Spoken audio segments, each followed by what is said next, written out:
Airports have a strange way of revealing people's true stories.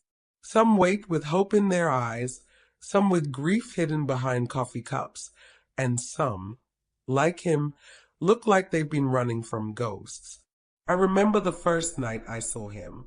He was slumped in a worn-out leather jacket, his head leaning against a cold pillar at gate 27, with a little girl fast asleep on his lap. He wasn't just tired, he looked haunted. Her tiny hands clutched a stuffed bear missing one eye. His shoes were wet from the rain. No suitcase, no ticket in sight. Just a duffel bag and that look, the kind of look people wear when they've lost everything. But I wasn't there by coincidence. I was watching him. My name is Special Agent Rebecca Hale, FBI. And for the last 3 weeks, that man, the one holding his sleeping daughter, was my target. He was suspected of embezzling over $5 million from a federal construction fund. A single father named Ethan Cross, once a respected engineer, now a fugitive. But as I sat across from him that night, pretending to scroll through my phone, something about him didn't fit the file. His eyes weren't the eyes of a con artist. They were the eyes of a man running not from justice, but from something else entirely. And that night changed everything. Because by sunrise, I wasn't sure who was being watched anymore, him or me. When the Bureau assigned me to the Cross case, they said it was routine surveillance, follow, observe, report. No contact, no emotion, no attachment. But routine died the moment I saw the picture of that little girl in the case file, Lily Cross, age 6. Her curls reminded me of my niece. Her smile, of what I'd lost. Ethan was accused of transferring money from a disaster relief project into a ghost account. His wife had died 2 years prior, and the case claimed he'd fled with his daughter after the funds disappeared. To the Bureau, he was just another desperate man who cracked under grief. But to me, something in his profile didn't add up. He'd been a decorated engineer, a volunteer for Habitat for Humanity, and his financial records before the incident were spotless. So why steal? Why run? Why sleep in airports? I'd spent 3 weeks tracking his movements across states. He never used credit cards. He ate only when his daughter did. And every time she smiled at him, he looked like a man holding on to the last good thing in his world. Still, orders were orders. I boarded that overnight flight to Denver, dressed down in jeans and a hoodie, carrying my fake ID, a dead phone, and a concealed weapon. I sat 3 rows behind him, watching him tuck his daughter into the worn blanket he carried everywhere. He didn't notice me. He never looked back. But every time the plane hit turbulence, his arm went protectively around her. That instinct, that raw fatherhood, was something you can't fake. And yet, somewhere beneath all that tenderness, there was fear. A quiet, suffocating fear that told me there was more to Ethan Cross than any file could explain. When we landed, he didn't book a hotel. He went straight to the airport lounge, fed his daughter some crackers, and dozed off with her in his arms, like he'd done it 100 times before. That was when I sat beside him for the first time. He never stirred. He didn't even flinch when I placed my bag next to his. But when his daughter shifted in her sleep, whispering, "Daddy, is the bad man gone?" my heart froze, because I suddenly knew the man I was sent to catch might actually be running for his life. I've been an FBI agent for 8 years. I've tracked murderers across deserts, hackers through encrypted mazes, and corrupt politicians who smiled on camera but stole behind closed doors. But Ethan Cross, he was different. The Bureau said he'd embezzled $5.4 million. But when I reopened the encrypted data from his case file that night at the airport, I saw something strange. The account numbers didn't match the government's treasury routing pattern. It was too clean, too perfect, like someone wanted it to look convincing. And the kicker, the timestamp of the transfer happened 2 days after Ethan had already gone missing with his daughter, meaning he couldn't have done it. That realization hit me like a punch to the ribs. Someone inside the bureau had fabricated the evidence, and I was being used to bring him in quietly before he could talk. As I sat there beside him, pretending to scroll my phone, my heart pounded against my ribs. If the file was wrong, then who was the real target? And why did the bureau want this man silenced? The child stirred first. Her eyes fluttered open, hazel like honey under dim light. She blinked at me and smiled shyly. "Are you waiting for the plane too, miss?" she asked softly. I smiled back, my training dissolving for just a second. "Yeah, I guess you could say that." Her father shifted, blinking awake. When his gaze met mine, sharp, suspicious, tired, I caught a glimpse of something broken. Then he nodded politely. "Sorry if she disturbed you. We'll move." "It's fine," I interrupted quickly. "She's sweet." He hesitated, studying me. It was that kind of silence that reveals two things. He wasn't used to kindness, and he didn't trust anyone. "I'm Ethan," he finally said, cautious but polite. "Rebecca." I lied smoothly, using my cover name. "Where are you two headed?" He hesitated, then said softly, "Nowhere. Everywhere. Just trying to keep her safe." That last word, safe, hit me like a trigger word. His tone wasn't casual, it was desperate. And for the first time since my assignment began, I felt something I shouldn't doubt. That night, after he drifted back to sleep, I slipped into the women's restroom, locked the stall, and dialed my bureau contact. No answer. Then I checked my messages. My secure phone had a new encrypted text. "Do not approach. Avoid contact. He is dangerous." But I'd already made contact. And he didn't look dangerous. He looked hunted. Something was off. So I hacked into the Bureau's restricted intel node using my secondary code, something I wasn't supposed to do without clearance. What I found made my stomach drop. The embezzled funds were traced to Project Rainfall, a covert infrastructure program supposedly canceled 5 years ago. But the signature on the project's closure form belonged to someone I knew personally, Deputy Director Martin Hale. My superior, my mentor. If he was involved, then Ethan Cross was innocent. And I'd been sent not to arrest him, but to bury him. Morning came. The airport buzzed with the usual chaos, flight delays, crying children, endless announcements. Ethan packed up quietly, lifting his daughter into his arms. I followed discreetly, my instincts warring with my orders. He approached a self-service kiosk, typed something quickly, then looked around, paranoid, scanning faces. That's when I saw it. A man in a gray coat, watching him. No boarding pass, no luggage. His hand never left his jacket pocket. A tail. Professional. FBI internal security. They were already closing in.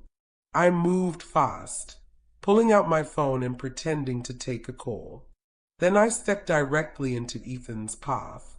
"Walk with me," I whispered. His eyes widened in confusion. "What?"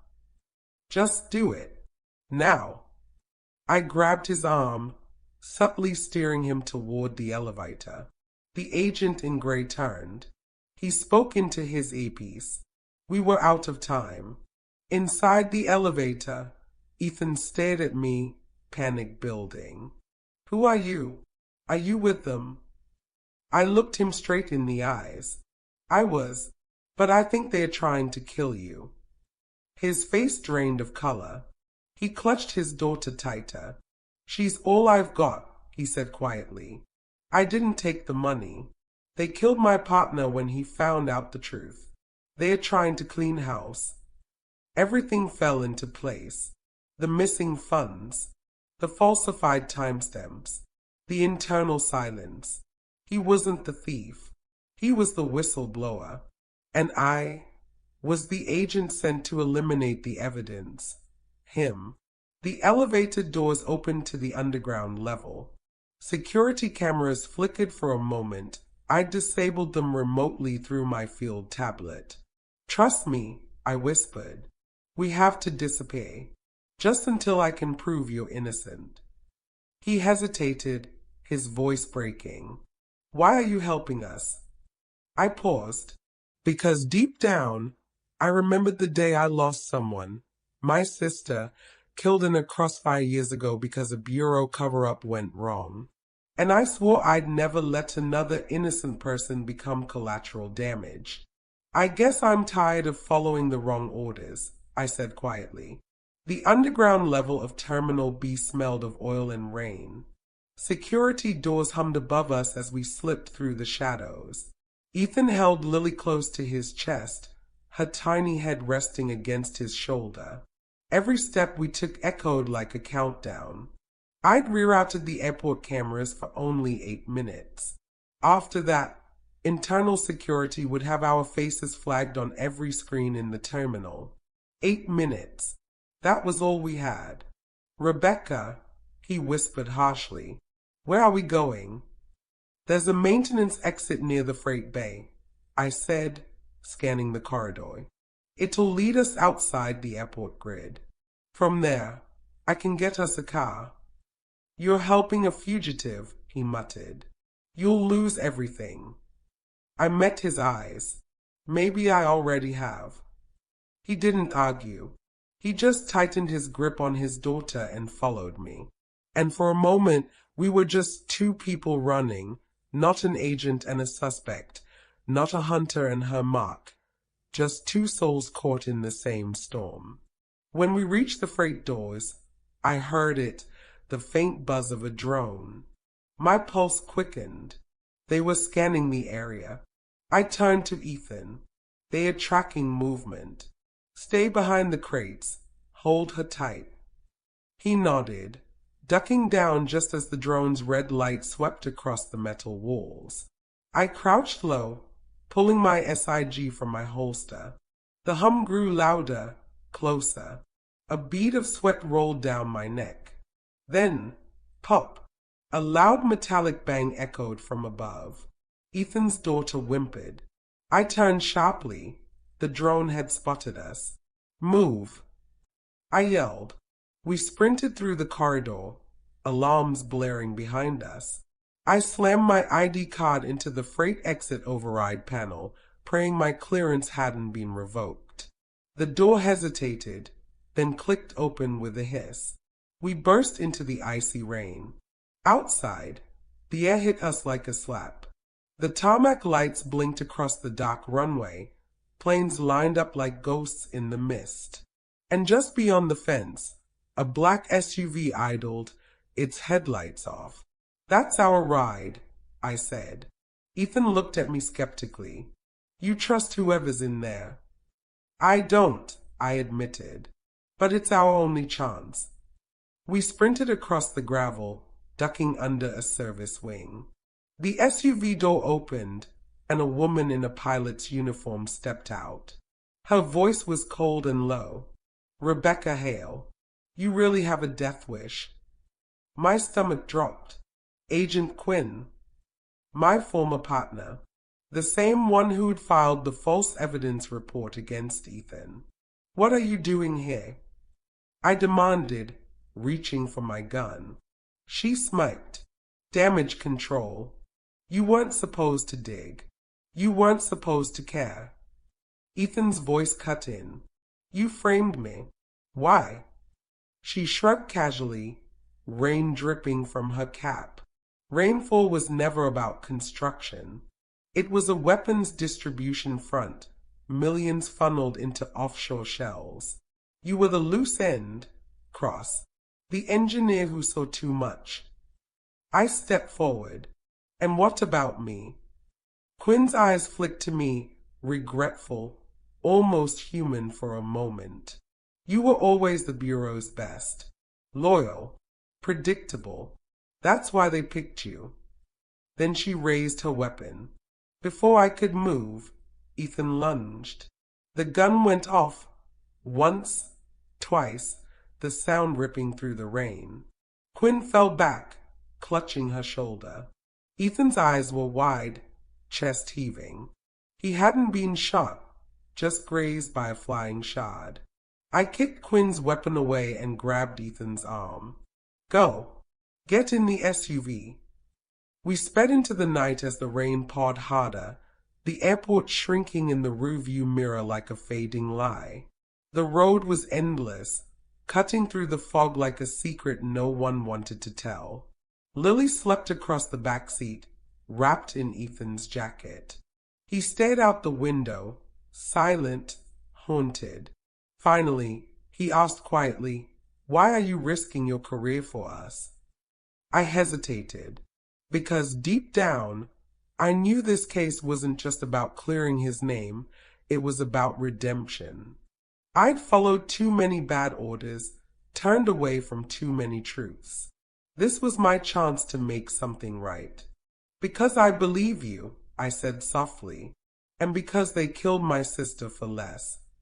His eyes widened. "What do you mean?"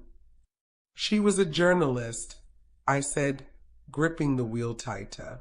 "She exposed a black-budget operation 5 years ago, called Project Rainfall. 2 weeks later, she died in a car accident that wasn't an accident. I thought the case was closed. But now," I looked at him. "It's the same name, the same signatures, the same people." Ethan leaned back, exhaling shakily. "Then we're both living the same nightmare." We stopped at a diner off the interstate just before dawn. The waitress poured coffee like she'd seen 1,000 broken people before. Ethan fed Lily pancakes while I hacked into a secure bureau terminal from my tablet. My heart froze when the screen lit up. The bureau had issued a nationwide bolo for both of us. Armed and dangerous. Subject, Agent Rebecca Hale, aiding fugitive Ethan Cross. I stared at the photo of myself on the alert. I wasn't hunting anyone anymore. Now I was the hunted.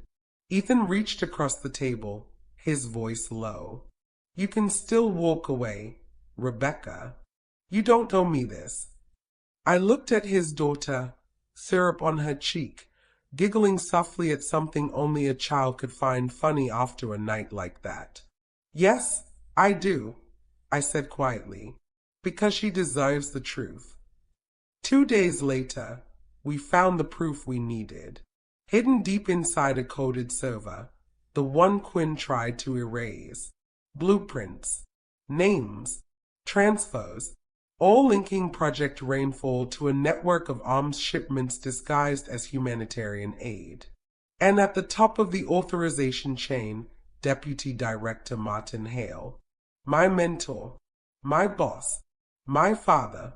The realization hit me like a blade. He'd lied to me my entire career.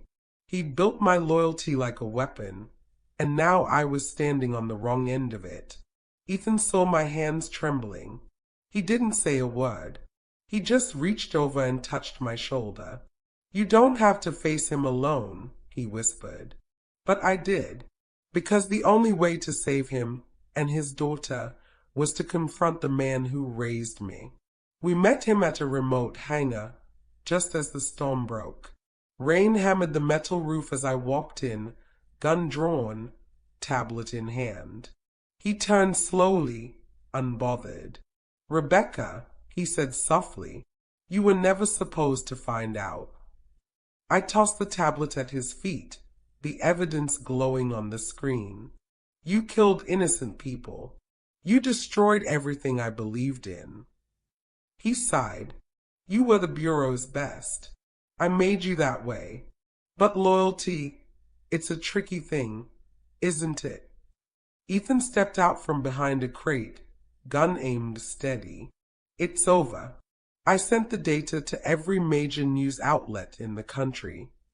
My father's eyes flickered with fury. Then, for the first time, I saw fear in him. He took a step back, and I realized he wasn't going to surrender. He reached for his weapon, but before I could react, Ethan fired once. The bullet hit the ground near his feet. A warning. He froze. Sirens wailed in the distance. Backup, real FBI units, alerted by the leak. My father looked at me one last time, rain dripping down his face. You'll regret this, Rebecca. Maybe, I said softly, but not as much as you will. 3 months later, I sat at the same airport, Gate 27, watching flights take off into the sunrise. The bureau cleared Ethan's name. His partner's family got justice. My father was indicted under federal corruption charges. And I resigned. Ethan walked toward me, Lily's hand in his. She smiled when she saw me. Miss Rebecca, Daddy says we can finally go home. I smiled back. Where's home? Ethan looked out at the runway. Anywhere she feels safe. He turned to me. You could come with us. Help us start over. I smiled faintly. I might. One day. As they boarded, I realized something. For all the years I'd been trained to follow orders, I never understood what true purpose felt like until I disobeyed one. And as their plane lifted off, I whispered under my breath, sometimes justice isn't in the courtroom, it's in the choices we make when no one's watching.